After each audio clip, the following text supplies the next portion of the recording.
Amaravati seed capital అభివృద్ధికి గతంలో Singapore ప్రభుత్వ భాగస్వామ్యం ఉన్న కంపెనీలు ముందుకు వచ్చాయి.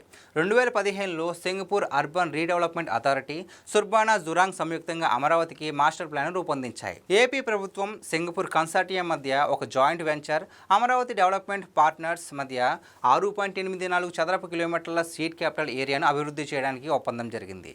కానీ జగన్ రెడ్డి అధికారంలోకి వచ్చాక వారిపై లంచాల కోసం బెదిరింపులకు పాల్పడడంతో ఒప్పందాలు రద్దయ్యాయి. కానీ అమరావతి అభివృద్ధికి సింగపూర్ సహకారం చాలా అవసరమని, మాస్టర్ ప్లాన్ ప్రకారం అభివృద్ధి జరగాలంటే తప్పదని చంద్రబాబు ప్రయత్నాలు ప్రారంభించారు. సింగపూర్ వెళ్ళి మాట్లాడినా ప్రయోజనం లేకపోయింది. మేము పెట్టుబడులు పెడతాం, కానీ గ్యారంటీ ఏంటి అన్న ప్రశ్న వారికి ఎదురైంది. సింగపూర్ పెట్టుబడులకు తాము గ్యారంటీ అని రాష్ట్ర ప్రభుత్వం చెప్పలేకపోయింది. దానికి కారణం ప్రభుత్వంగా ఉన్నప్పుడు జగన్ చేసిన నిర్వాహకమే. రేపు మరో ప్రభుత్వం వచ్చి రద్దు చేయదని గ్యారంటీ ఏమిటని సింగపూర్ ప్రశ్న.